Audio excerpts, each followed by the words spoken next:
Hello, flat earth researchers, debaters, and debunkers. Today I'm going to have a chat with a wonderful person called Melissa, and she calls herself the Accidental Alchemist. Melissa is from Michigan, around 40 years old, and has a lot to say about her truth seeking journey as a medical professional and beyond. And so before we get into it, I just want to make sure that the sound is okay, and then we'll start having our chat. So thanks a lot for coming in the chat. Can someone give us a thumbs up? Let us know that the sound is okay.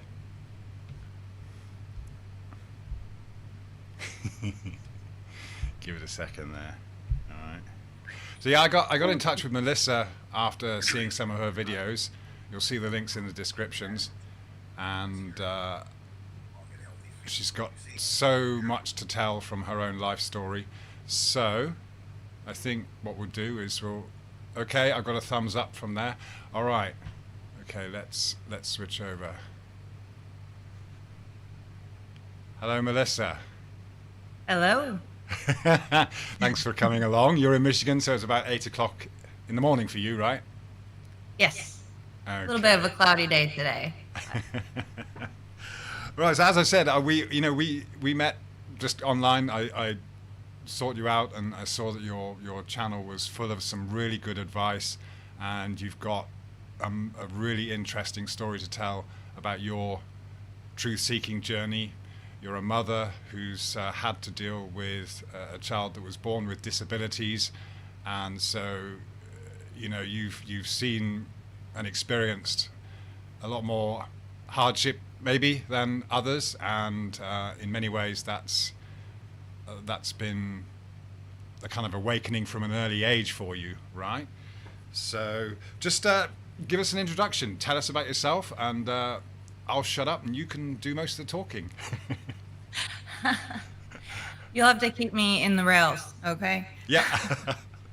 So I became, like you said, a parent of a special needs child when I was only 20. He developed, or I should say his lack of development was pretty evident early on. And one of the things that I learned from a nurse actually was supporting me was, you're here and there's beauty here. So try to stay here where you are. Don't wish for something different. And that really touched me. And es- especially with my interactions with the healthcare system early on, dealing with the doctors and the health challenges that my son was going through, it made me really want to become a nurse. And I actually initially wanted to be a nurse, pediatric nurse. And when I did that rotation, I said, no, not all of the parents are made like me. And I don't want to be tempted to meet up with somebody in the parking lot after their appointment. So we put that on the back burner. And I actually became an oncology nurse when I finally finished school. That was the first job I had. And man, did those people teach me something about dealing with your spiritual stuff and getting your nutrition right. Uh, it was clearly evident that the ones that dealt with their emotional problems and had supportive family were the ones that did the best. And so that really got me thinking. And then, I wouldn't have called myself a flat earther at that time. When I got into nursing, it was one of those things where I had been exposed to it back in the early 2000s. I had a neighbor who really helped with that awakening, but I was like, I still have to go to work. I still have to support my family. What does it matter? What does it matter? Well, fast forward to 2020, when now it wasn't, just the moon landing and flat earth that I was questioning. It was the whole entire medical field because it was just straight up shenanigans what they were doing, and I could see it. I had watched it happen in early 2008, and that's about when I started questioning,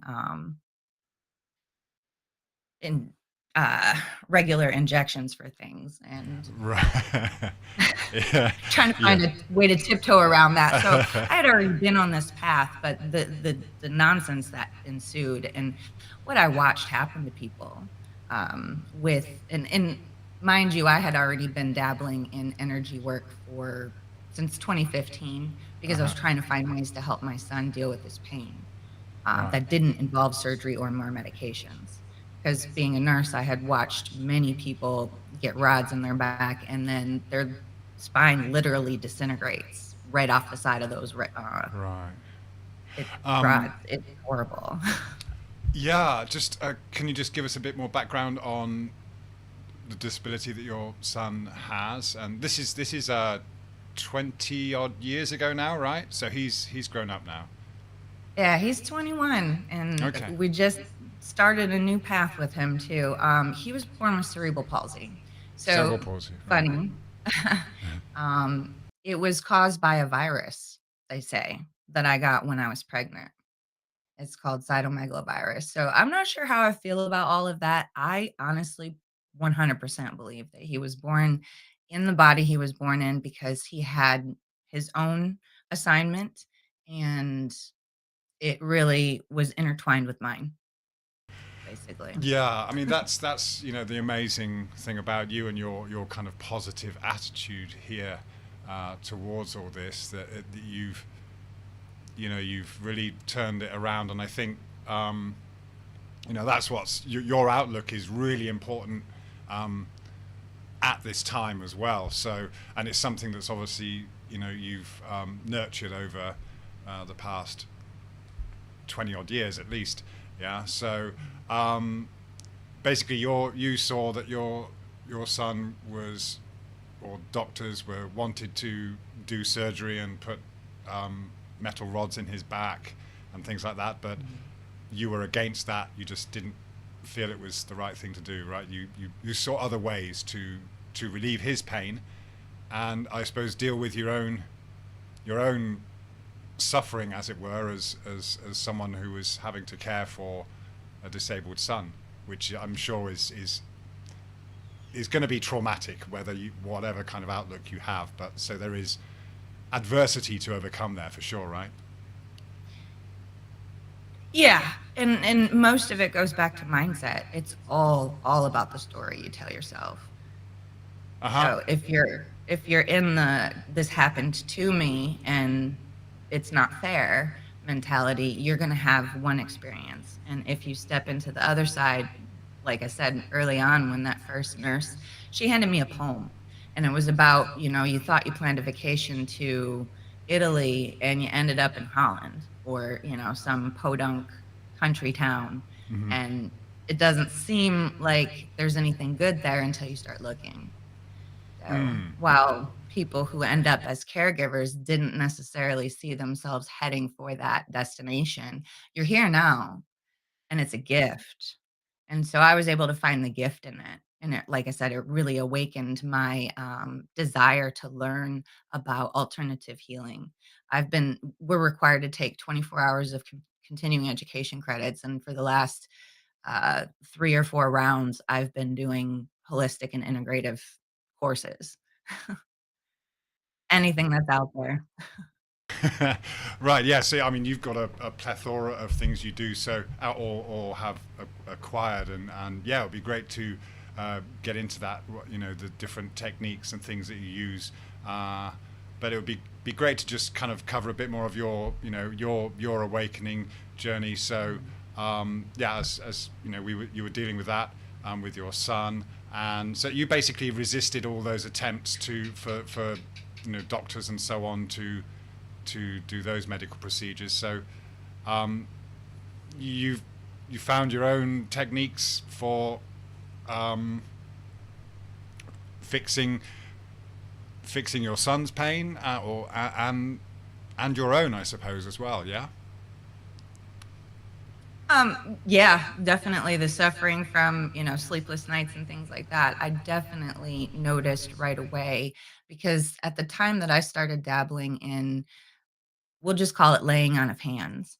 Um, the difference was night and day between his symptom management at my house versus his symptom management when he spent a week at his dad's house. We divorced when he was about 10 years old and shared custody week on, week off for about 6 years. And he tried to follow along the same lines. Like, the first thing we did was buy a massage table. And, every night, we would put him on the massage table, and I would just put my hands on him, and I didn't know how to do an adequate deep tissue massage, and, I just moved him where I felt called to, and I started noticing that my hands would buzz when I'd hit certain areas, and I would just stay there and hold him there and then move along. So his dad and stepmom bought a massage table and they were putting him on the table and they swore up and down they were doing the same things I was, but it couldn't have possibly been the same thing.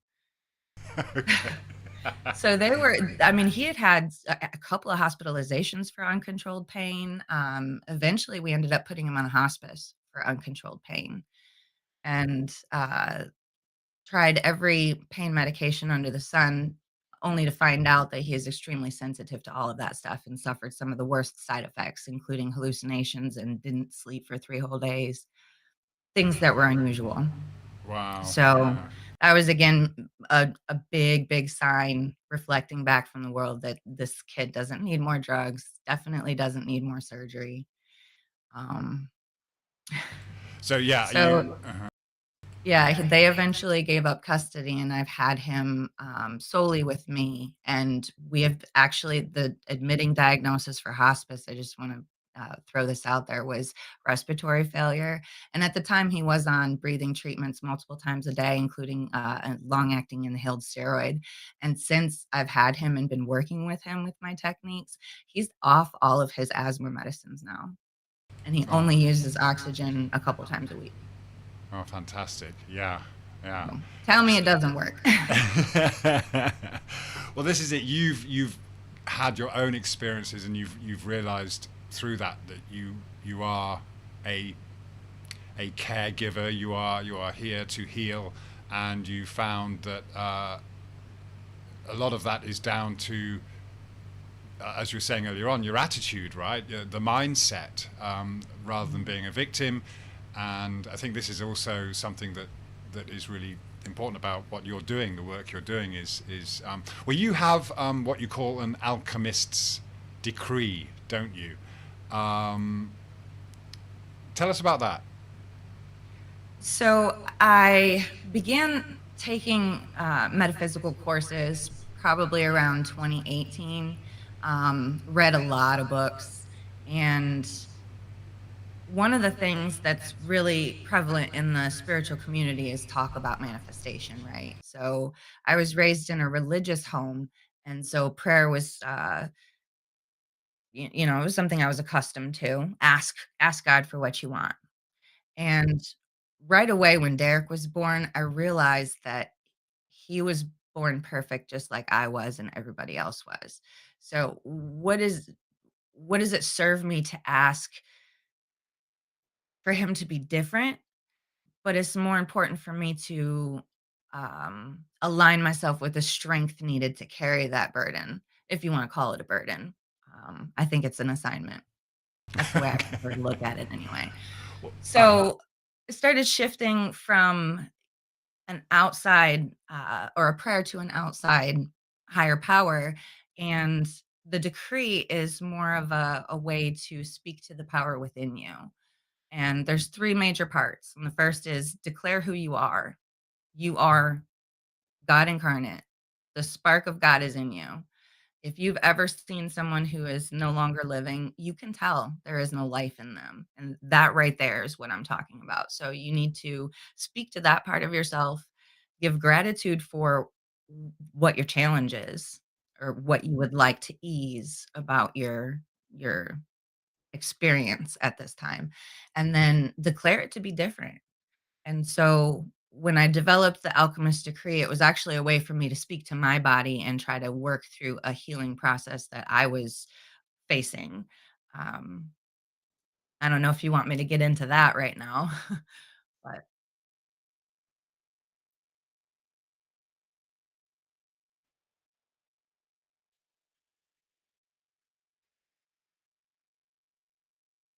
Absolutely.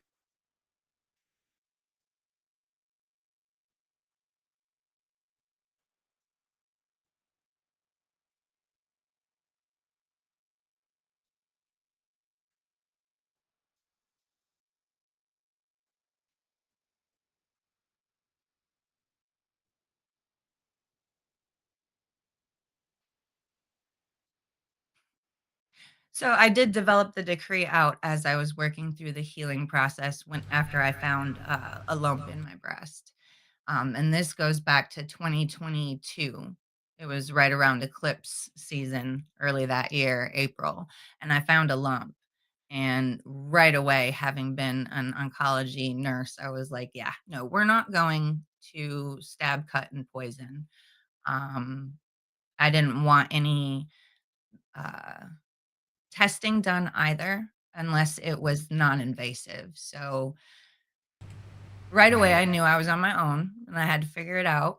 And before I decided to embark on the Gerson journey, I actually, like, started thanking myself for this. I believe, and I hate using the word believe, but I come to accept that I created this lump in order for me to be able to heal this lump so that I would feel like I wasn't a fake.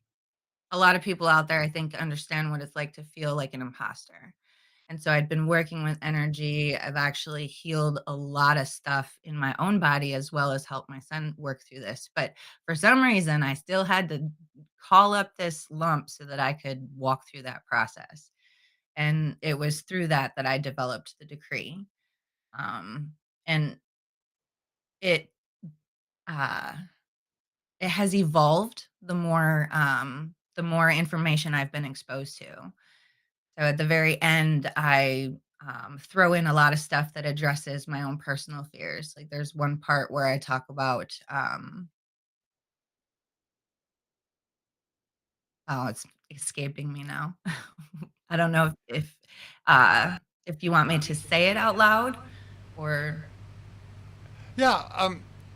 Yeah. Go ahead. Just give us an idea of what you might say or what you would yeah say to. I think it's okay. some. And it can be personalized too. Obviously, you wanna change it to son or daughter, whether you're, male or female, but, it starts out with, "I am the living embodiment of the divine creator, the sovereign daughter of the one true God, or a sovereign daughter of the one true God, an architect of my own reality. I am not a victim.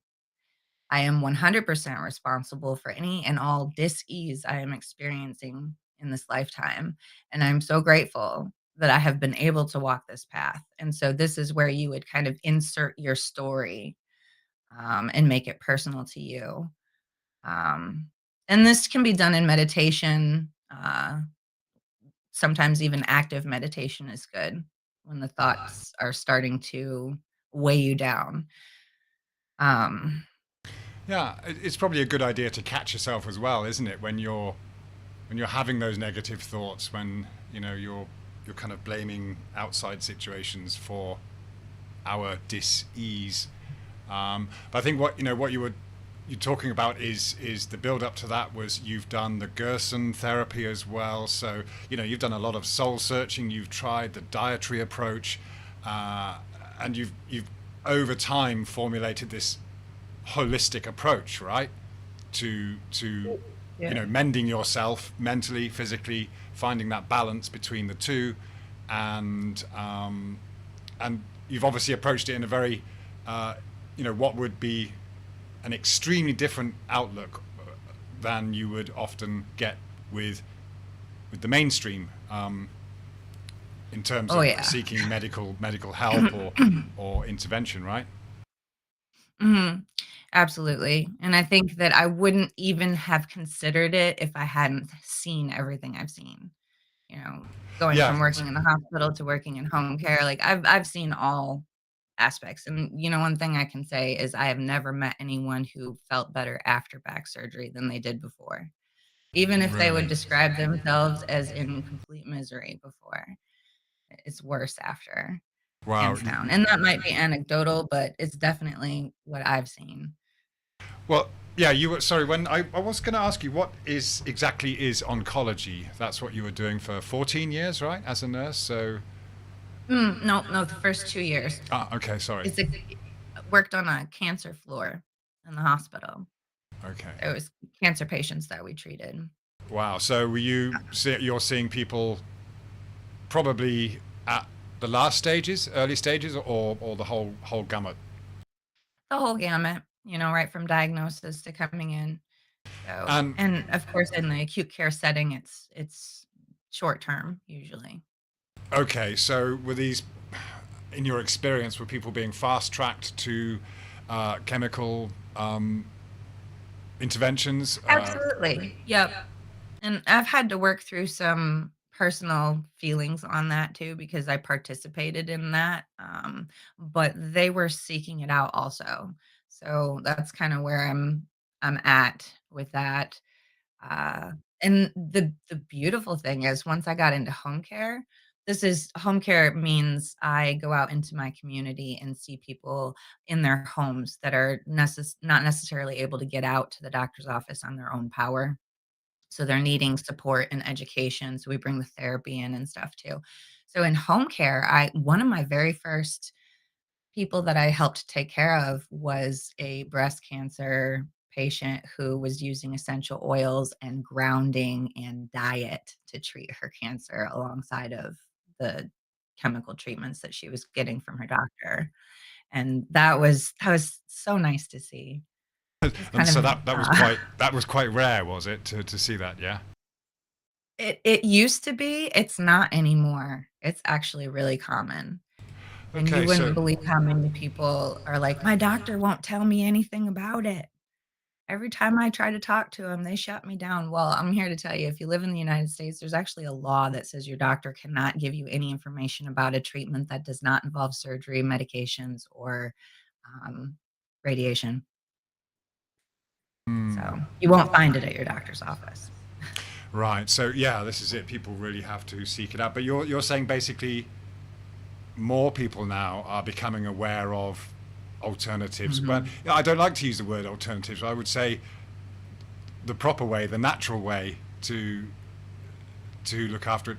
And so I suppose what you were seeing is people with often with a particular mindset, and you felt or you could see that there was a stark difference between the people that had a different, more Yeah. positive mindset. Yeah, they were Oh. prepared to reject the. Absolutely. Especially those 40-something-year-old men that have heart attacks. There is nothing like a heart attack early in your, life to give you, like, a come to Jesus moment. I have to change something. Either my stress needs to change, my diet needs to change, my life needs to change, I gotta get this toxic person out, something has to change. And so the beautiful thing about being in home care is I got to see them once a week for 2 months, and boy, did we have some amazing conversations. The ones that were open to it, they they really started to learn how the story that they were telling themselves, like, "I just have to do it because people are depending on me." Those are the ones that actually recovered, didn't have complications, didn't have to go back to the hospital, Sorry, you mean and, the people that kind of found found a reason or to um carry on, right? and, had radical responsibility for the placement that they found themselves in. "I did this. If I did this, then I can undo this, and I'm willing to learn how." Yeah, that's probably quite a revelation, isn't it? That people have to have is yeah, like you say, someone has a crisis, it could be a midlife mental crisis or a health crisis, the heart attack or whatever it is. That is a wake up call, and we have to start really, yeah, you'd start taking responsibility for our own health, but yeah, realizing how we became diseased in the first place is is of course the first stepping stone, right? Yeah, yeah. And it paves the way for one thing comes after the other in being able to heal. And let me relate this back to me trying the Gerson method out. Yeah. When it was all said and done, it didn't have the effects that I expected it to. But do I blame that, protocol? No. I actually blame my own thinking. Like, there's more that I have to learn, and then you have to sit with that, like, am I in danger right now? There's so much to work through when you're trying to heal something. Yeah, I mean, it's interesting, the Gerson therapy. I think people would love to know about that. You did it. You went full on for uh, what, 15 months, wasn't it? That was the yep, 15 months. I mean, that's that's hardcore. But yeah, tell us about the positives and the negatives that you saw from that. Um So positives, you definitely get toxic stuff out of your life. One of the things that I think there's a whole chapter or section in the book that speaks. Well, it was written by Charlotte Gerson. I think it's called "Healing the Gerson Way," and you can get it on Amazon. Very good read and very good companion for following the protocol. Outline a protocol that you should do for a malignant tumor, which means it is definitely cancer and it is aggressive. It's growing and pushing on something, causing discomfort or other symptoms. And then there's the non malignant protocol. And that's the one that I actually followed, meaning I don't think this is life threatening, but it's definitely uncomfortable and it shouldn't be there. Like, we shouldn't have lumps in our body. So, through my research and my connection with several holistic practitioners, I worked backwards in my understanding of the root cause of a breast tumor. And let me make this a little bit more concise. Liver is the root. So, I wanted to give my body a chance to actually make each new liver cell new, and that's where the 15 months came from. So, I literally just, with stubborn determination, set out. I think it took me about a week to get rid of coffee altogether, because boy, that was a really difficult one. Um, but eventually, I was able to, switch. I started out a little bit aggressive. After a couple of months, I backed off, meaning, like, I was doing 3 coffee enemas a day, just like the protocol said to, and eventually I went to 2 because I just couldn't sleep anymore. Um, it was too time consuming, that kinda thing. Um, Yeah, I go think. ahead. Sorry, yeah, that's one. I know that's one of the things that's been off-putting for me, looking at the Gerson diet for myself or for someone else. It's just mega time-consuming. You do have to dedicate your entire your entire day or your entire life to it, don't you? So, Mhm. um, Matter of fact, I actually recommend that everybody attempting it have a person that is their support, so someone can help them go get groceries and prep food, and I think that's more for someone who's physically, um, fragile because of their disease state.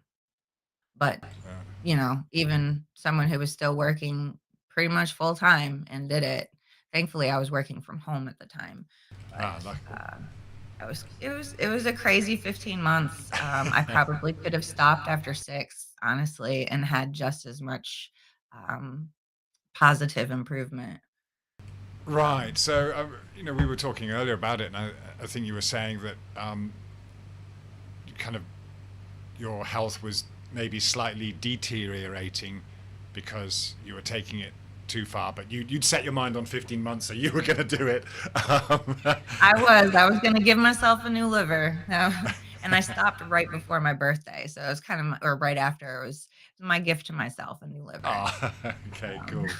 Um, but yeah, ultimately, there's more to it though, isn't there, than the diet? There's okay, and I mean during that, I mean detox, as it were. There's obviously physical things which are related to.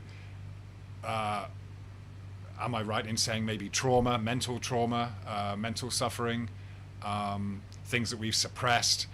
Uh, there's there's all this has got to be released as well, right? yeah, I think what you're speaking to is a healing crisis. You might have heard it called that before, and healing crises can either be emotional or physical, and for the Gerson method in particular, they do warn you that you will probably experience 2 or 3 of these. And mine were both I had 2, they were both entirely emotional. Like, I had serious breakdowns.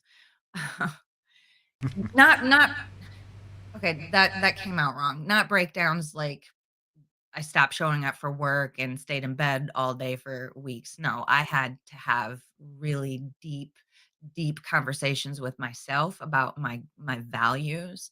And then, uh after I defined my values and my goals, I had to get with the special people in my life and make sure that their values were lining up with mine, because I knew at that point if I didn't push those experiences out of um, my circle, then they were gonna continue to poison me. So, Okay, so it's also a case of, yeah, it's very much your surroundings, right? If you're, you've got to make some life changing decisions at the same time as to who you're going to stay connected with, or not, right? Uh, yeah, uh, and, you know, what are your life goals? I guess being right around 40, it's kind of common to have that crisis, midlife. But, it's accentuated when you're dealing with something physical, and I think a lot of people right now are dealing with physical challenges that they've never had before, like, all of a sudden, the doctor says your blood pressure's high. What changed about, you know, what changed or what needs to change about your life to bring that back into alignment? That's mm, mm. Yeah, and this is the thing, isn't it? With an awakening, everything changes, and we again we're all it all comes back to this uh, sense of responsibility, which we talked about it earlier as well. But when it came to flat Earth, for example, there's this stark realization that we are in a realm where we are responsible for our thoughts, actions, and deeds, and we are creators. We are creating the world around us, and I think that's what's kind of a driving force as well, isn't it? When you have this change, and you stop playing the victim, you take on a responsibility, and of course you want to share it with others, you want to help others, but then there's also a realization that well, I'm ready, some are ready, but others are not quite ready, and they're kind of everyone's on their own path, right? This is all about our own truth-seeking journey, and of course it's different for everyone, but that realization of where we are, or where we don't know where we are. I mean, what would you say changed significantly about your worldview? I mean, can you remember where that really changed, and how you saw our place on the earth, in the earth, and the, that whole story there? with, realizing that we're in a realm that's been created and not a hurtling ball spinning through space. Well, yeah, I mean, that's a big part of it. Yeah, but yeah, everything that goes with it. That kind of Well, you you know. gotta pick it apart in layers, and I think we all come to our own conclusions based on our different experiences, for sure. Me having had the, view of healthcare from both the patient/caregiver side and also the, um, professional side. I almost said perpetrator. It's funny. Okay, maybe this will speak to somebody out there. Like, when I started my healing journey, when I started helping people heal, I thought nursing was, um, the right thing to do. Just like we all think, of course, Earth is a ball, right? But then you realize at some point that you wake up to the fairy tale. Like, I woke up to the fairy tale that the earth was hurtling through space and everything was just happenstance and a miracle because it's here, to thinking, no, this was created. And then you take the professional side of nursing, like, that's what we're all taught is okay and good. But look at the other side, the metaphysical side, the side that we're all told is woo woo and don't put credence into it. I had to start looking into that once I realized the earth was not as they described it. It was almost a, um, like, physical pull. I had to start looking into it because I had to know, and Yeah. so they went hand in hand, the Yeah. awakening to the Yeah, they realm and do. the awakening to the, Uh, I'm actually not selling the snake oil. Homeopathy is where it's at in holistic integrative approaches versus, you know, kind of the yeah. snake oil they've got going on in the pharmaceutical industry now. Sure, sure, and yeah, obviously there are catalysts along the way. Obviously, the rollout in 2020 21, that was a catalyst for many. You observed, well, you were out of the kind of mainstream medical industry by then, weren't you? Or not? Were you still working in? No, I was still working full time. Yeah, I was case managing 25 to 30 people at a time, for the home care agency I had been with, and I was super happy being the worker bee. I actually called myself that, the worker bee. I'm just flying under the radar, in here in the homes in my community, supporting people to recover and teaching them what, of course, the insurance company outlined that we had to teach because everything was related back to the payer source. So and I was becoming dissatisfied with my job. I'll be perfectly honest. I was starting to question whether or not I was really, providing any type of service to my soul family, as I like to call them. Um, and then the systematic rollout of all this stuff started happening, and the rebel in me just got so charged up. Man, I did. The first 3 months of the, you know, lockdowns, because it was only supposed to be 2 weeks, right? I, uh, I ran my mouth a lot, and I got pretty convinced that somebody was gonna find me out at some point, and I'd probably get stripped of my job at the very least. So, I just got vocal, and it didn't do me any good within that system, and that was the point about 3 months in where I said, "Nope, I can't do it anymore," and I put in my letter of resignation. And the very next day, an old acquaintance reached out to me and said, "I'm ready to sell my adult foster home. Would you like to talk about sales details?" And that started me on the next path. I thought I was going to be able to make a difference in that realm, but again, I realized, no, it's still too mainstream. Can't do it. Okay, but at least yeah, So I one stepped out slowly, but yeah, I was right up until, it began. I was in right. regular And mainstream. were you did you feel alone at that point? A lone voice? Were there others that maybe thought the same but didn't have the confidence to speak up, or was everyone just towing the line as far as you could tell?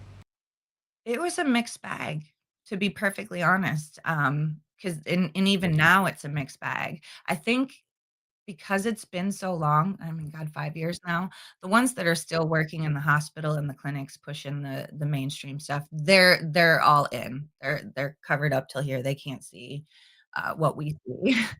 But then there are those that are still questioning it.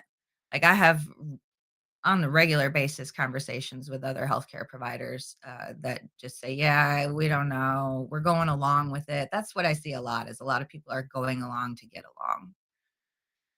Yeah, yeah, and that, of course, yeah, that's kind of what we see is I suppose the whole waking up thing as well is you stop doing that. You can't help but question official narratives and whether there are other ways of doing things. I mean, I think in our chat yesterday you were saying that yeah, we're often given two choices, but there's usually three ways. There's always a third choice, Mhm. right? And it's up to Yep. us to kind of Yeah, to find what is, in resonance with your path, your assignment that you came here for. yeah. And you went along. You said you had a great time going along to the. Was it the Flattoberfest? Which one was that? Did you go Mm. to? I went to the one this year, or I should say 2024, the very last one. My partner of 12 years, he's been wanting to go for years, and he said, "If it's the last one, we've gotta go." And, yeah, then Hurricane Helene showed up too. It was a little bit interesting. Okay, I didn't know that was intentionally. That was planned to be the last one, was it? Or just. Yep, that's what she says. It's the last one. She's not doing it anymore. Oh, Karen Carol. anyway. Somebody else might pick up the torch and do it. I don't Well, know. yeah, hopefully, yeah. I mean, yeah, it's a shame because I've never been able to. I mean, there's obviously um, a lovely bunch of people there that are doing stuff and meeting up. So that was probably nice to go and meet a bunch of other people that are on the same page, same wavelength. Yeah.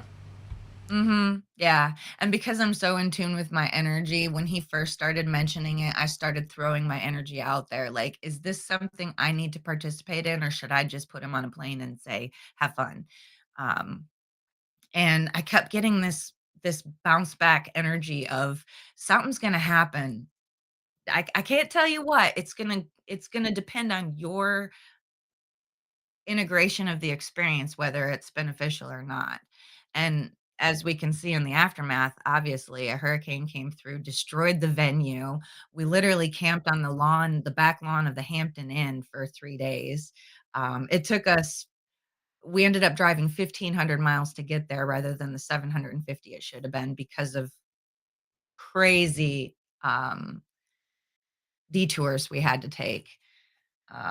Nothing turned out the way it was supposed to, It nothing. never But does. it was so, so liberating to just I seriously, like, I can't tell you how often I was sitting in the back seat just repeating my decree. This is all happening, and I just gotta go with it. I'm here because I'm supposed to be here, and the right person yeah, God is providing for all of my needs. There's Ah, abundance everywhere and enough for everyone. That's the last part of my decree. Man, did I repeat that so many times because we had vehicle trouble. My truck ended up dying in Ohio. We had to get a rental, but um, yeah, it was insane, the obstacles we faced, but the people that came out of the woodwork to help that you would never even have thought. Like, how did we run into this person? It's divine intervention. And when you start and that I think is what my spirit told me about, like, that's what I was connecting with, when I kept asking myself, "Should I go?"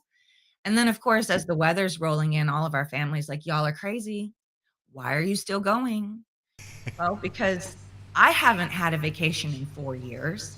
You have no idea how hard it is to arrange care for somebody 24 hours while you're gone. Like, all of the pieces that needed to be there to support us going fell into place. And so it was a magical, magical experience. And I would encourage any of you out there listening, if you're feeling called to join up with a community meeting, please go. The people in Flat Earth and the Truther community, will be friends that you'll make for life, and there's nothing like meeting them in person, so do it. ah, yeah. Oh, that's definitely the case. Yeah, it's because yeah, we've all gone through so much to get to that point where you can even question or accept that things are very different to how they are portrayed. It's not easy. So yeah, once you're there, you're open to all these other things, and so let's talk a bit more about some of the things you're actually doing. I know you've got you work with what's the right word for it? Biofeedback. Is that right? Yes, if I it's, limited to whoever can see me in person for that type of thing. You Uh-huh. have to be, in person to but I could scan you. I've collected multiple healing, tools since trying to heal myself and my son, and one of those is the Spooky 2 scalar device. Right. It generates a scalar field between 2 boxes, which is like a 0-point energy field. Mm-hmm. There's a generator that hooks up to that, which has over 60,000 Rife frequency programs, and because a lot of other people and practitioners are working with it, you find this stuff mostly in chiropractors' offices. By the way, you won't find it in your doctor's office, but chiropractors are good people. They know where the truth lies, and they're willing to explore this. So the Spooky 2 scalar, you can sit in the field. I can run a generator program that basically finds the holes in your energy field, and then we set it up so that I then send those frequencies into that scalar field, and it just allows your body to attune to it. So that's a very specific treatment, and that was the doing that treatment was the reason I slept in that scalar field for probably 2 years, 3 years, every night running the frequency, and it kept things from, progressing, and I think that being in that state of doing something helped me, um, give myself the time to heal, and that's really what these tools are. They're not forcing a healing, they're giving you the opportunity to. Um Right. I mean, you're yeah, you are kind of focusing on doing something about it yourself, aren't you? So yeah, that's probably part of it. But so essentially, it's frequencies, yeah, and finding the frequency that relates to ones that are, I suppose, missing in your chakras right now. or distorted. Yep. It's distorted. Okay. So the way I can use that generator remotely is if I have a piece of DNA from the person requesting treatment. Um, and most of the time, people that want these treatments are ones that the doctors say, "Well, we can't do anything for it." It's amazing how many, uh things out there that they say, "Well, we can't treat it."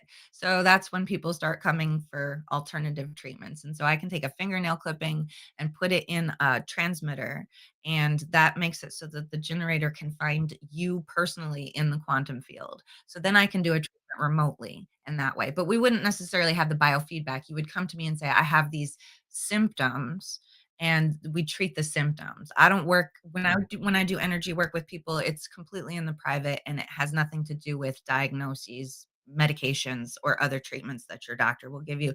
This is completely different. So we figure out what your symptoms are, and rather than try to mask them, we try to support them.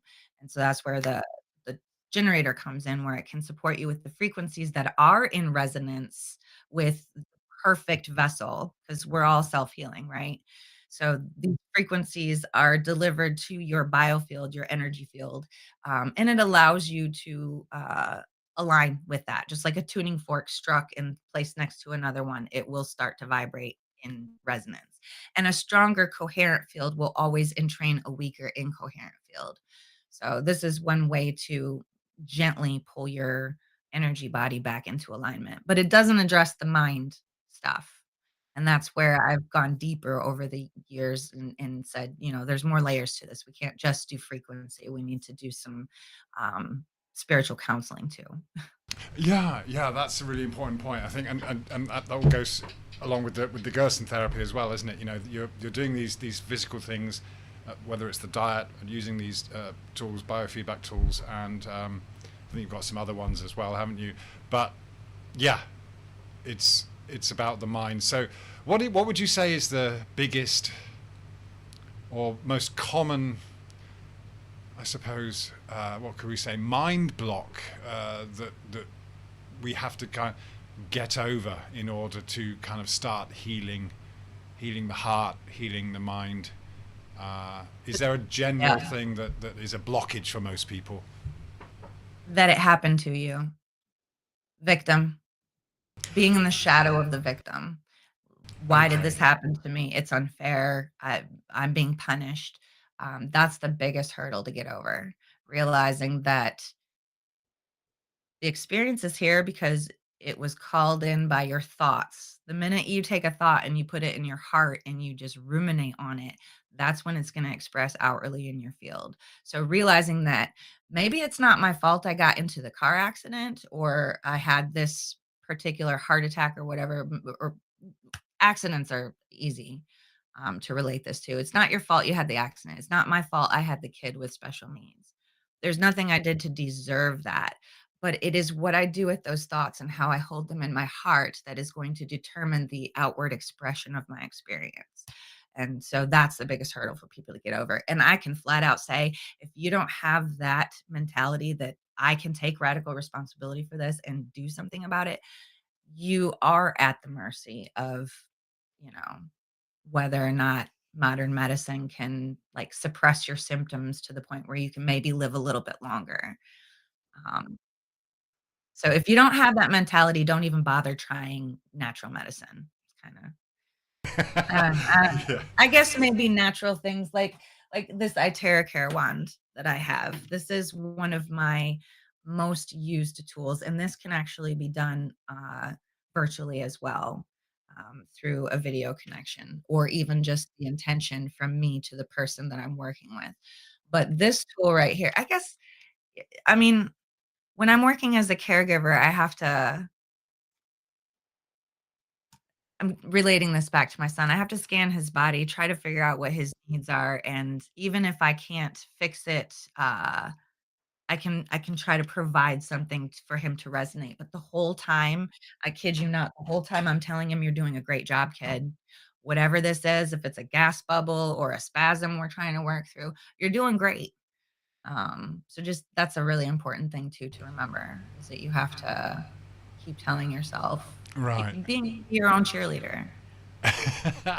Yeah, yeah, it is important, and that's again, it goes back to your decree about abundance, positivity, and just not blaming those external things because you know, I think what's so great about the advancements in how we can communicate online and share stories is that now it's becoming so obvious that so many people are fed up with the status quo. They can see that there's this, it's endless, to what ends are we doing our 9 to 5 jobs and all this stuff, um, and the idea of being wealthy financially, or having some kind of celebrity status, just it doesn't get you anywhere, really, does it? It's we're all on this inner journey, and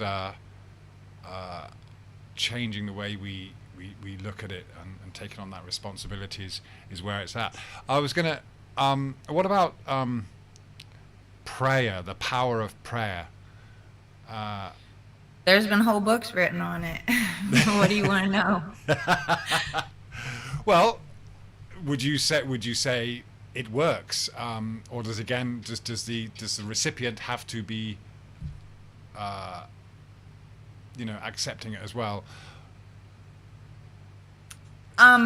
If you're praying for someone, you mean? Yeah, Um, yeah. I I don't I don't exactly know. I do not doubt the power of prayer, absolutely don't. I've met plenty of people who are proclaimed by their friends and family to be the prayer warrior, and if you get put on this person's prayer list, you will get healed.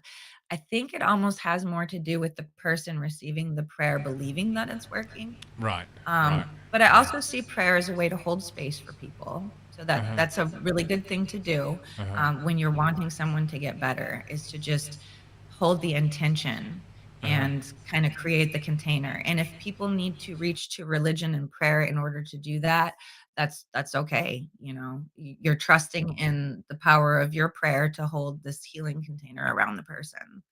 So it can be helpful. Okay. And yeah, so when it comes to defining God, or that the how would you define that, or what are some of the ways that it's misrepresented sometimes? I'm still working that out. Aren't we all? I Yeah. wish I could say I knew, everything about God in and out. I don't, but I'm continually working on my personal relationship with him. And I say him just because I've been conditioned to it. God is both masculine and feminine. And the more that I work with God power, or, divine source creator power for healing, the more I realize we need to get into our body. So my personal journey has been more about connecting with the divine feminine, I think, energies.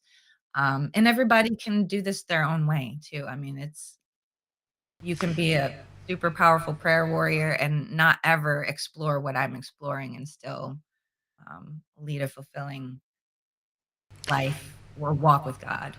Uh-huh. Uh-huh. And so, yeah, it doesn't necessarily have to be tied to any particular religion, does it? And again, it's not about belief. It's about just understanding that, like you say, that the spark, the living spark that we have within us, that is a manifestation of God, right? And we've got to be in touch with that. Am I translating that correctly? Yes. Yeah, absolutely. Because Okay. that's what is driving your life force. Uh-huh. When you look at the energy field, the way it's representative or represented most of the time is a toroidal field. So you have Uh-huh. kind of this column of emptiness, or it's where it's coming in from the top and the bottom, the Mm-hmm. God energy or the life force energy, the chi. And then it wraps around you Mm-hmm. in this flowing pattern. Mm-hmm. And it's funny that your biofield extends as far as your arms do and maybe a little farther, which is about 6 feet. Okay. So all of this 6-foot distance has been literally to keep us from brushing energy fields with other people. It's been to Oh, create more permission interesting. for Wow. safety. Okay. Yeah. You never heard that before? Oh, yeah. That was one of the first things I called out. I was like, "Why can't we hug each other? That's ridiculous." What? But yeah, it was, I don't know. I don't think the people like my colleagues who were teaching it to be safe were actually intending for people to become more lonely and separated, but that's what happened. You know, whether you saw it happening or not, is this distance in our energy field. For sure. But, And yeah, it was nice to see eventually people, you knew that eventually people come around. That human instinct, that sense of community, wanting to connect to, I mean, that is what it is to be human, right? We're not meant to really be alone. Sure, it's nice to spend some time alone in isolation sometimes, but we're supposed to be able to have that choice, right, as an individual. oh, Um, uh, yeah. and I think that will, I'm always confident that that will always overrule the idiocy that is wrought upon us by policymakers and things like that. So it's just a case of sitting it out, so it's waiting it out sometimes. Uh, Yeah, and 5 years in, I have to say, and I hope most people who kind of had their eyes open from the very beginning are like me in saying that I'm gonna just forgive what is happening right now. People are all doing the best that they can, honestly. I'm doing the best I can, you're doing the best you can. Joe next door is doing the best he can with what he has. So, as long as we're not blaming and shaming everybody else, we are gonna lift ourselves out of this as far as the human condition goes. And yeah. that's what I think is kind of the turning point right here. They do wait about 10 years in between big old, uh, giant, what's the word I'm looking for? Yeah, Help I me. know it. Yeah. Events. So we're Yeah. about halfway till the next one. So Uh-huh.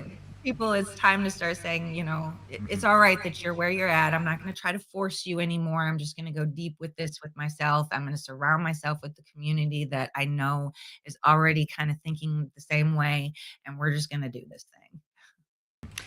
Yeah, and I suppose when you talk about energetic alchemy, uh, is that it encompasses so many things, right? Or is there a way that you specifically design? So, We could break it down real simple. So yeah. physical alchemy, everybody knows, is turning lead into gold, right? That's that's what we're told the alchemists of old did. They were prized because they could do that, but they could also do a lot of stuff. Alchemy is chemistry. So they worked in the lab to, develop explosives, develop poisons, antidotes, the whole 9 yards. Alchemy, as far as energy alchemy goes, is anything that is not physical. So you're transmuting your emotions, which are those energetic thoughts that are actually causing your body to release chemical messengers in the form of hormones. So that thought that keeps telling you that you've got to be afraid because there's scarcity out there and there's not enough for you. Those thoughts are going to release the stress hormones in your body that are going to then cause the blood pressure to go up or the cholesterol to go up or the tumor to form. All of that stuff is spiritual alchemy or energetic alchemy, is working backwards from that point or that symptom to finding the root cause that actually generated that change in the physical body. That's a really succinct way of putting it. Nicely done there. Thank you. And there are a lot of ways to do it. I'm here to tell you a lot of ways to do it. So and and I've read as many as I could.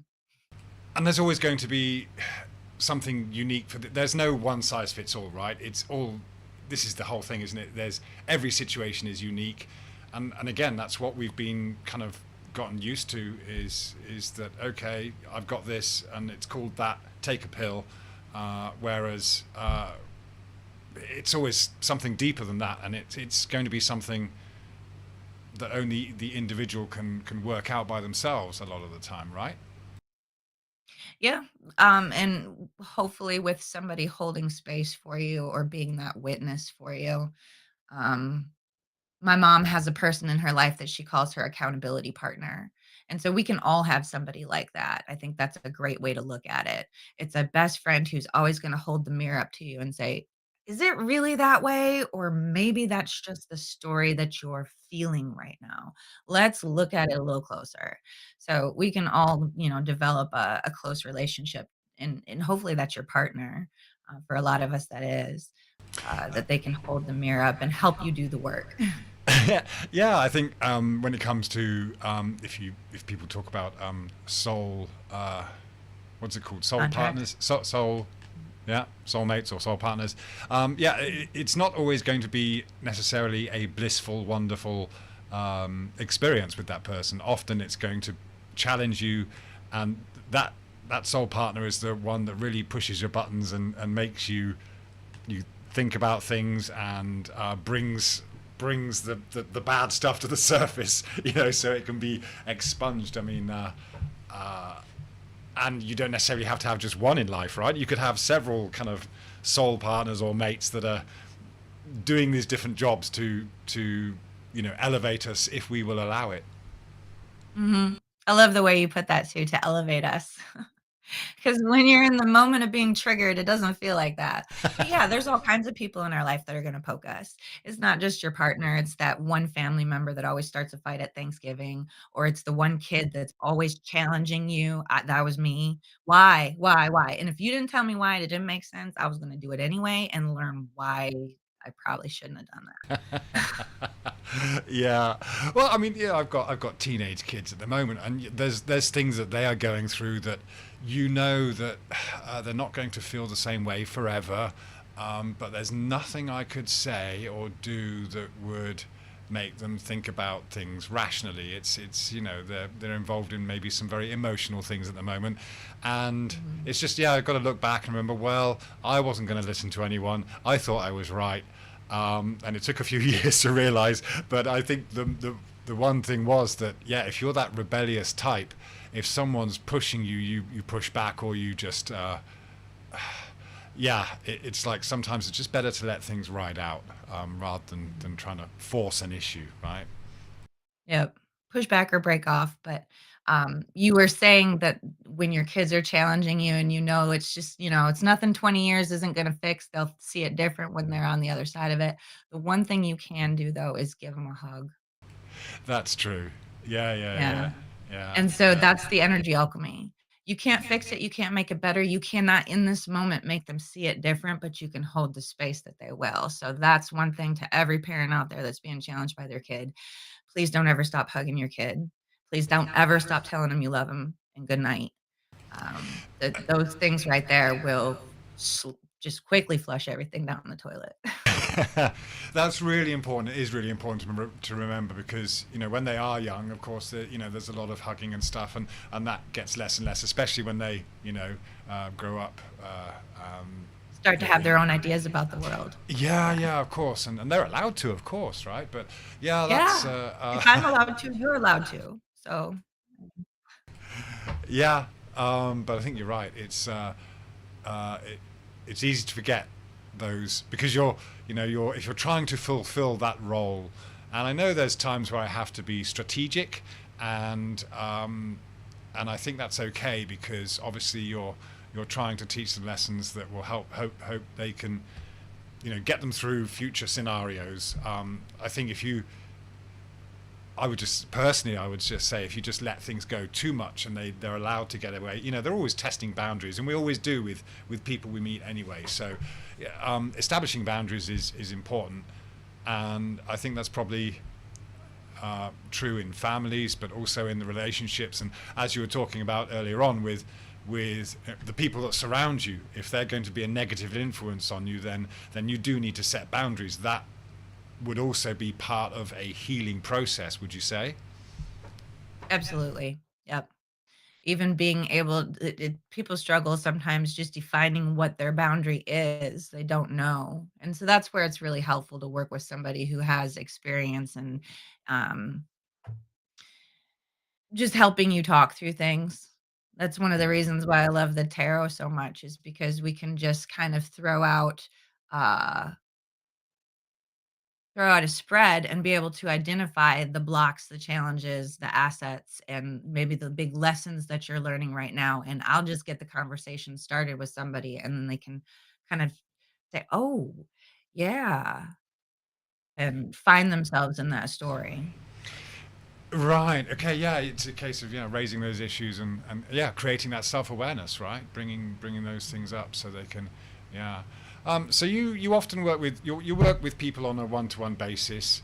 Uh, Yeah, that's all I've done is a one-to-one basis at mm, this point, but there mhm. has been a very deep calling for me to work more in a group setting because I think people learn from each other, um, and some of the most transformative experiences I've had, especially lately, have been on a group level. So I am, embarking on a mentorship process or to work with people in a more congruent way, through a whole month just to walk beside you, and make these shifts and changes, hopefully to make them stick. Because that's the thing that I find the most difficult for somebody, just coming for a one-off session or to ask me to give them frequencies. "Hey, I've got this Meniere's disease. My doctor says that they can't treat it. Can you treat it?" Well, I can do that, but are we making any changes to integrate that? Because there's a reason why you're dizzy. There's a reason why you have this fluid buildup in your head, and we gotta get to the bottom of it. So, I think, more long-term, dissecting and a discovery process is in order for these next. It is, yeah, and yeah, of course, we're so used to the kind of yeah, it's insane, really, when you think about it. If you might be suffering from something which is yeah a combination of mental stress and all these other things, diet, whatever, and you go to a doctor who's seeing 100 other patients that day, and it's based on a blood test and maybe an X-ray or something like that, and they're saying, okay, well, A and then you point just in be time. Yeah. yeah, and then we'll try this and we'll see if this works or not. And I mean, yeah, I've been through some situations with my wife. We've been to several hospitals and things like that, and it's just like each doctor's got a different idea or wants to try a different program with you, and really they're just experimenting. And yeah, you did come to that realization that yeah, this is something you have to have that self journey with. And of course, if you have a mentor, I think that is important. I mean, like any kind of mentorship, uh, whether it's a spiritual guru or whatever, we've probably each of us has got someone that we like to listen to who gives us some kind of guidance or resonates with us. But ultimately, the idea is that you move on. The guru gets left behind, so he or she can deal with someone else, and you can do your own thing and maybe become a guru yourself. That's kind of the idea, right? It's a constant process of change, right? It doesn't really end, but there is a point where you kind of spend time with the guru and then leave the comfort of the guru, as it were. Yeah, we're all reaching back and helping someone who is but just a little bit 1 or 2 steps behind us on the path. Really, that's what we're meant to do here. I fully believe that. If God is to meet everybody's needs, he's doing it from you and me. I'm gonna help that person, and then somebody else is gonna help me. That's how God makes energy flow around here. So, yeah, there's been a lot of people I listened to through the years that I don't really listen to anymore because I got that one piece I needed from them. Like, I got this idea of a decree from somebody who I no longer follow because right from the get-go, she was like, "It's so awesome that we're gonna have these vaccines And, Oh, I'm just like, "I can't do it. I can't do it. I can't." So I don't follow her anymore, but I got something very, very valuable out of it. So, yeah, we all cross each other's paths at the right time to be of help and to hold that mirror up. yeah, absolutely. And The I think powerful container though. yeah, I think that's what's really exciting about this kind of this magical realm where we do end up creating a different destiny for ourselves.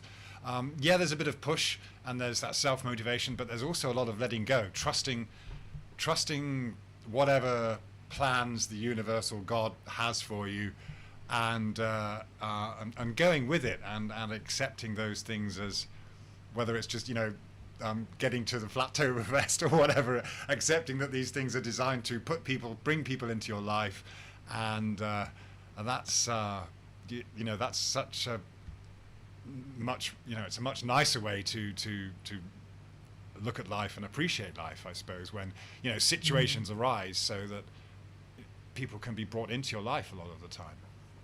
mhm. Yeah, and saying yes too. The more we can say yes to what excites us, the less we're gonna have weighing us down. So if you get that little, uh, chill or whatever it is that your body uses to tell you that it's the right thing, go with it. Yeah, yeah. That's the thing, isn't it? It's not something you can really write down or diagnose even. Again, it's only these things. The truth, as it were, is only something that you can experience. People can talk to you blue in the face, or you can have some guided meditation or something, but ultimately you have to experience it yourself. It has to be. And I think that's what you've done is you've pushed yourself through various extremes, whether it's the things that were handed to you in your life, or going through the Gerson for 15 months, um, and all these other things. You could, when you're speaking from a voice of experience, when you've healed other people and you've healed yourself, and dealt with those conflicts, then only that can put you in a position to help other people. But uh, they still got to help themselves. Mm, yeah. We're leading by example here. It's just there's a lot of paths to get there, you know? Yeah, yeah. And that just reminds me, because there was a question from the Plain Truth. I hope he's still in the chat there. But he said, can Melissa tell us about ways to overcome lazy inner voice that fights against change? The lazy inner voice that fights against change. So laziness is a belief. Um, Fighting against change would be a survival mechanism. So, are you not safe if things change? You gotta pick apart these questions. Um, Sorry, when I answer questions, I often give more questions than I provide answers for because it is really it's personal on a personal level. Are you resisting change because you're afraid that, something on the other side of that change is gonna threaten your security? Um, the laziness, to me, when I feel into that question, it's kind of a sense of unworthiness. If I am lazy, then I can justify calling myself lazy or saying that nothing's changed. So we almost manifest being lazy, or we get stuck in that, scrolling and waste all of our time. So we really do have time for a lot of stuff when you start to break it down into the minutes you spend doing other things. So that would be one small shift, is to start taking responsibility for the time you're wasting. Good point. Add Yeah, it yeah. all up, look at it, put it on a piece of paper, and then take accountability for where you're wasting time. And at the same time as you're doing that, provide yourself with that feedback that says, it is safe to take risks.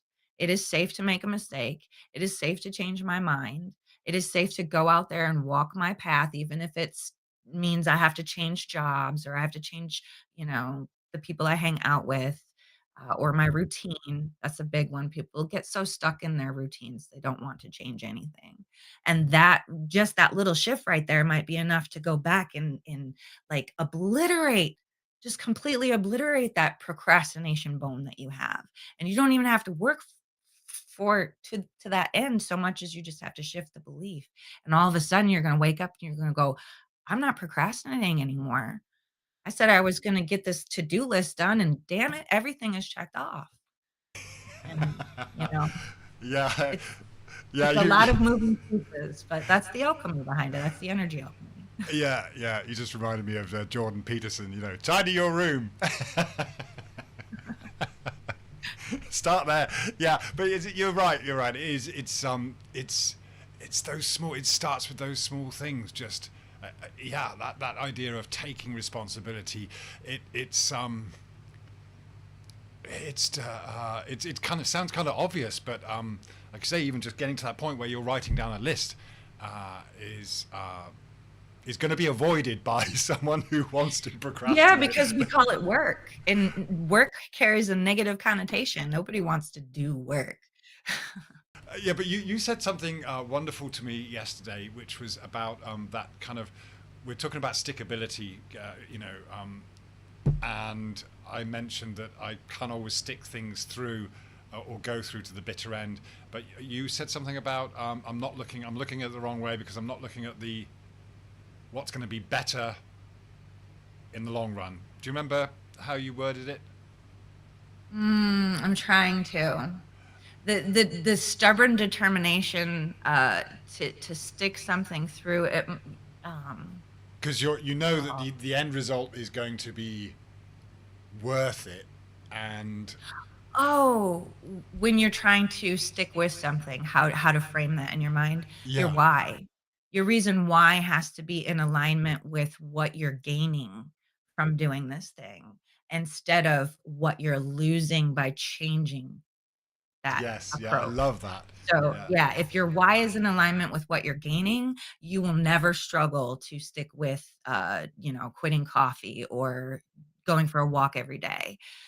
Because you'll be excited to do it. That's the thing. We have to gravitate towards what excites us and always frame in our mind the thing that we want to change in a way that speaks to that excitement.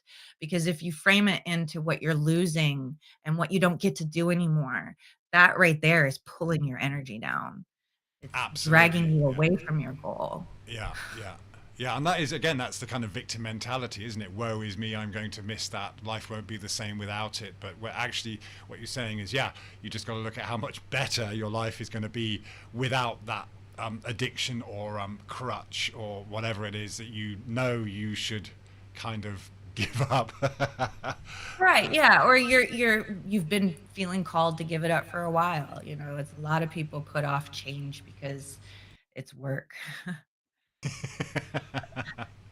Yeah, it's yeah, and that's I suppose ultimately yeah, we're all here because we've done some kind of inner work, and there's obviously there's this intrinsic motivation to do it because we are seeking the truth. We want to find out what's the why and the how, and so yeah, that's why a lot of us here, whether they're listening along or just in this kind of community, shall we say, are in this place because.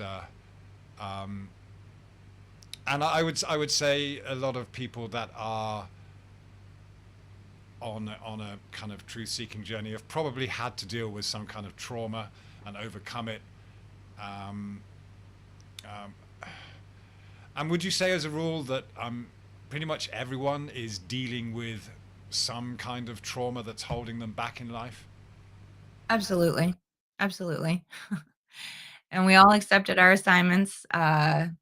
We were all born under a certain placement. So if you're trying to by yourself figure out where those challenges are, if you can't point them out in your life, like a lot of us can point it out, but sometimes we can't call out our own bullshit. So we got to have somebody else do it. Looking into your astrology chart can be really helpful, and you don't have to necessarily go pay an astrologer. Um, I have had chart readings done before, but in the last couple of months, I've been playing around with ChatGPT. I don't know how you or your viewers feel about using AI, but when you use tools like that to your advantage, you can ask it to specifically, "These are my placements. Now tell me what about this house is set up in the stars that I need to overcome. So if you're struggling in your career, for instance, or your relationships, like, you can find all that stuff, in how your planets meet, or are placed in the sky clock. Mm, Um, mm, Because I mm. think that, that's one of those things that has been hidden from us. Like, that's information that's Yeah. clearly there's a clock in the sky. Oh yeah, yeah. This is with a yeah, definitely part of that awakening to the excuse me, the realm that we're in. It's yeah. There's a reason this whole clock is there. We need time. We need that movement. We need change. Uh, we can't stagnate. Otherwise, that is there's no life if everything's stagnating. So yeah, the whole thing is purposely set for us to, for all this multifaceted life to be going on. It's quite amazing, isn't it? And it's amazing to be part of. I would love to see if anyone in the chat has any other questions that you Absolutely. might If like. you're interested in understanding maybe a piece of why you're having a certain symptom, one of the things that I do is use a reference tool. Louise Hay wrote the book on it, but there's a lot of other books out there, what your physical symptom is stating about your mental process. So I'd love to help give clarity to that. Like, for instance, my son was born with cerebral palsy. Cerebral palsy is a desire to unite the family in love. And when I look at his life, oh my God, has he done a beautiful job with that. Diabetes is a struggle to find anything sweet about your life. That's why your blood sugar just starts going up and up and up because your body says, "Oh, you want sweet? Here, I have some for you." And it's that mental process. So if you have a question, I can totally tell you what it might be related to. And of course, only integrate that if it feels right to you. Wow, that's interesting. So, but I mean, for example, with something like diabetes, how uh, now I know that I've seen other people, get off, get away from the insulin treatments and things like that. I mean, this is something that you can deal with naturally, right? It is the easiest of all the chronic diseases to cure. And tell Really? me why we have a multi-billion dollar industry and an American Diabetes Association that's been around for decades, and they still haven't found a cure, and more people have diabetes now than ever before. Yeah. When you tune into it energetically and you start picking that apart, you're gonna get those clues from your body. Hey, it's this one food. Maybe it's just one thing that you keep going for. Um, and a lot of times it's the idea or the story behind why you have to eat sugar or you crave it. Yeah, there's so many ways to heal it, but it can be completely put into remission, and I would venture a guess to say most people could do it in less than a week. Less than a Less than a week. week, yeah. Yeah. Mhm. Wow. Wow. Incredible. Yeah. It's just yeah that determination. Just seeing it through. And again, like I say, understanding the issue, the root cause. That's probably obviously the first step, isn't it? Just un- That's step 1, and step 2 is, radical responsibility, and step 3 would be integrating, and that's where a lot of things like courses, they leave short. Like, some you can learn and learn and learn and learn, but if you never integrate it, the healing isn't allowed to happen, like that full circle. yeah, we can all become experts if we read something, but yeah, it's a case of yeah putting it into practice for sure. Yeah. All right, I don't see any questions coming up yet, but so in the meantime, let's just let people know about your channels. You've got your YouTube channel is the Accidental Alchemist, yeah, and you've got Yeah, yeah. yeah. I Um, don't have a whole lot of content. It's slowly coming. I have this perfectionist mindset, so I kinda wanna sit there and edit stuff, but that's not the stuff that carries the most, healing energy. It's usually when I'm just speaking passionately about something, so there will be more to come there. Rumble is also a place where you can find some of my content. I started that channel because YouTube yanked my "What I Loved About Gerson" video down within a couple of hours of me posting it, and I got so pissed off that I went over and started Rumble, and, I was like, "This is where I'm gonna get the truth out." Yeah, it's such a palaver, isn't it? My only hope is something like this platform will eventually come around. If they are genuinely interested in customer service, and they are able to, any modern business would hopefully adapt to the trends. And yeah, things were going great on this platform, for the truth movement for a couple of years, and we all know that what happened. But again, this the system is there. It's still an excellent platform in that sense, and obviously we need to use it to our advantage, and navigate the little minefields that they've put there for us. Oh, yeah. Yeah. And so, okay, if people, I mean, people can get in contact with you and, discuss, some kind of mentorship program that you have. Yeah. I mean, you sent me details, which is quite in depth. So, it, Yeah, don't go into all of that. I uh-huh. would say the best thing to do is just reach out to me via email because, like I mentioned before, I only work in the private. I don't have an LLC. I don't have anything that, like, I just won't do it. It doesn't feel resonant to me. So working one-on-one with somebody in an energetic healing agreement is all I do at this point. So definitely email me if you are interested in the mentorship. I will just give a few details, and that is, I want to collect a group of people that I can walk side by side with you for a month so that you learn how to integrate this stuff. I want to take each one of you individually and um, work with you energetically using the generator. So I can Mhm. help plug those holes in your energy field like we discussed with the frequencies, but we need to still meet every day. And one of the things that I find people struggling with the most these days is to have that personal one-on-one, develop that relationship with God inside of you. That's where people are struggling. So that's what the mentorship is going to focus on. Every single day, getting into a meditative state, either through breath work or a walkthrough guided. But then to just kind of sit and be held in that space and then start your day that way. And then I'll be available via communication constantly. I don't want anyone to feel like they're left out, but also the group container helps with healing as well.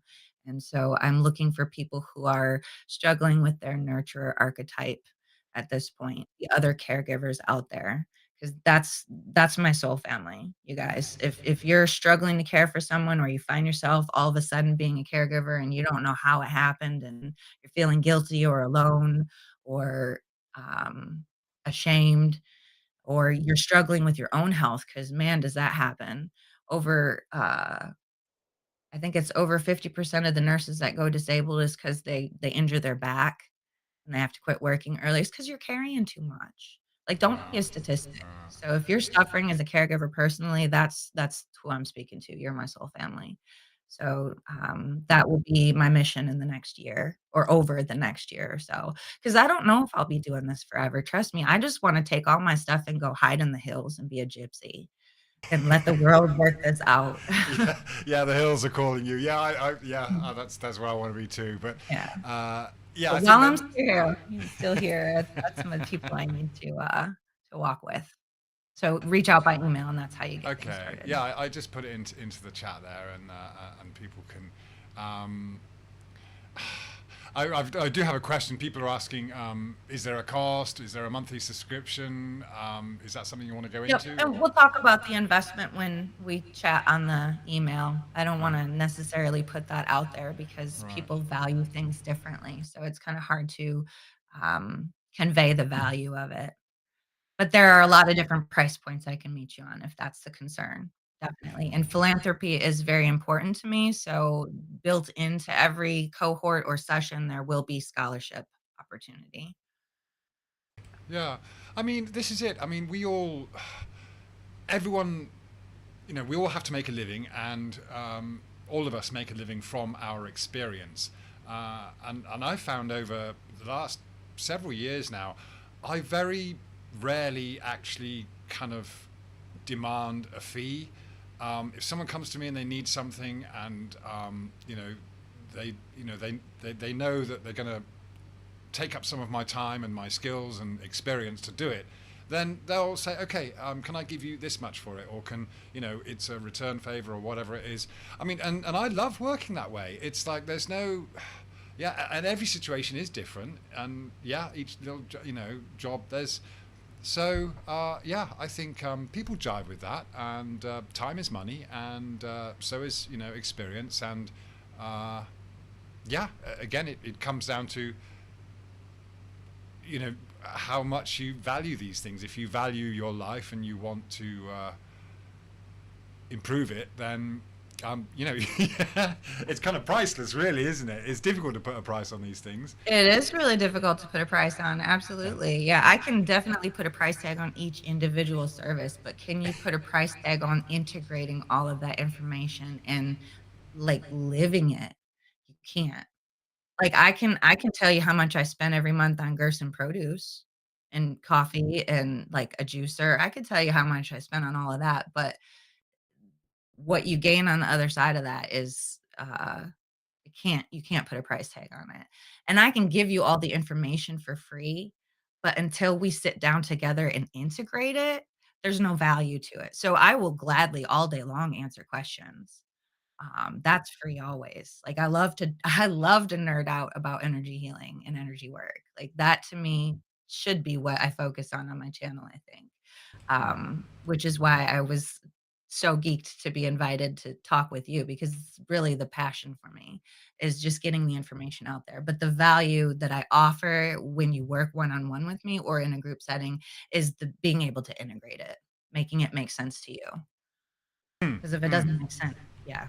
Yeah, well, that's it. We're all trying to make sense of this crazy world. Mhm. And Yep. I can tell you what I think, and you can go make sense of it yourself, or yeah, we can work together. Yeah. yeah. But that's But either way, again. I'm here. But that's why I really enjoyed our first conversation, was because you have this way of putting things into perspective, because you are coming at it from a completely contrary way to what many of us are used to, and it's just it's really good to have that, and I remember several times throughout life where someone said something that was life changing just because they'd been through it or they'd experienced it and I hadn't yet. I was still naive and I was maybe making an assumption or questioning something, and then they would say something, and it's like, wow, that was a revelation.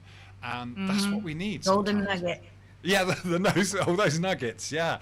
And I just know, as I said, I know from talking to you that you have, I mean, if you've had to deal with these very grown up issues since you're like 20 years old, um, uh, you know, raising your disabled son, and all these other things.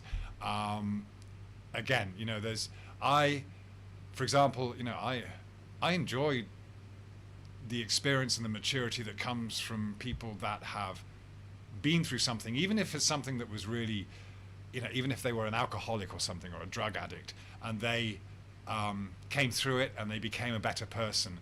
I mean, that's someone who's really looked at themselves, taken that deep dive, and come out the other side. So there's respect and appreciation for people that have done that and can speak with a voice of experience. I mean, again, it's invaluable, and it doesn't matter what someone might have done in the past, but if they've learned from it and they are a better person from it, then as far as I'm concerned, that person is a teacher to me. They can teach me something, and we're all each other's teachers. And that's the wonderful thing about this whole thing. When we, as you were saying earlier on, people come into our lives for all kinds of different reasons, and yeah, my only intention here with having a lovely chat with you is to just put it out there, and hopefully if there's one or two people that can benefit from some of the things you said, the way you've put things in a different light, or a connection you might be able to make with someone that needs you at this time, that's it, job done. Happy days.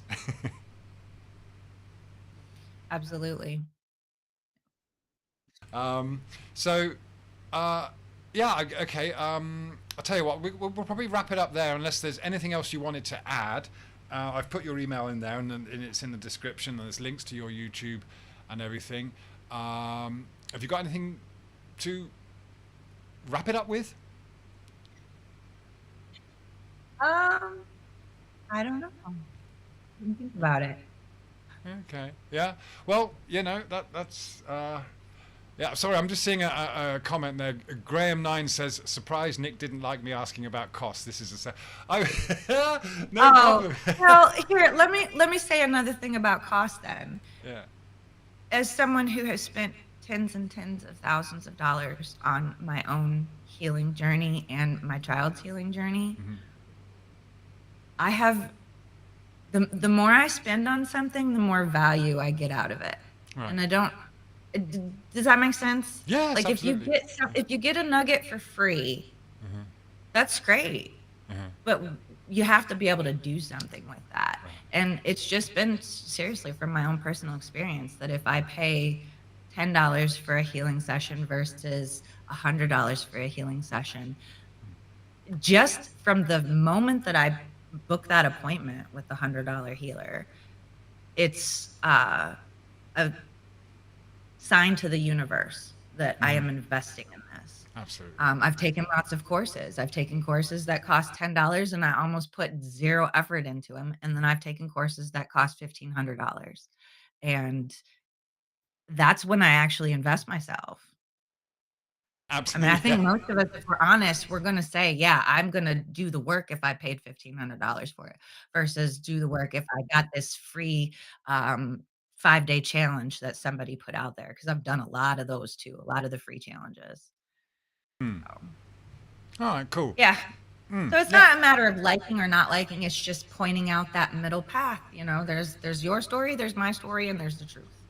Mm-hmm. So Mm-hmm. I give it all to you for free. If you want to ask me questions, please ask Yeah. more questions. Yeah. Well, yeah. There's. Yeah. I think. Yeah. I don't see any specific questions. So, yeah. If anyone does want to send a question, they can by email. So all the information's there. And yeah, ultimately, I like that nice comment from Music Realm there, who's saying, just learn how to heal yourself, research, do the due diligence, etc. And yeah, that's what this is all about, isn't it? It's you know, getting. I work with someone who has a phrase. She says, "Bring your mental self back home," and that is her kind of mantra. And again, it's all about just. This is a kind of from Vipassana meditation, adapting it to the modern day, and so these ancient techniques or ways of observing the mind are still prevalent today, and yeah, we've become very detached and lost from some of those essential elements. So yeah, we need each other to help bring our mental selves back home sometimes, and yeah, just get in touch with that inner God. And yeah, I'm grateful myself for the journey I've been on so far, and it's cost me dearly in some aspects, sometimes financially, sometimes emotionally, sometimes physically, but there's always an end result that you can look back and think, I'm grateful for that. I'm glad things happened that way, and there's always a lesson to be learned, right? Yeah. Yeah. All right. So, okay, cool. Let's wrap it up there. Hang on the line, and I'll just say goodbye to everyone, and stop the stream, and then we'll just wrap it up. So, thanks a lot for coming in, everyone, and thank you, Melissa. And pop on over to her channel if you can. It's all there, and we'll be back soon with more chats and more flat earth stuff, but I'm loving going this esoteric direction because that's what it's all about. Okay, so thanks a lot for coming in, everyone. Cheers for now, and we'll catch up soon, okay?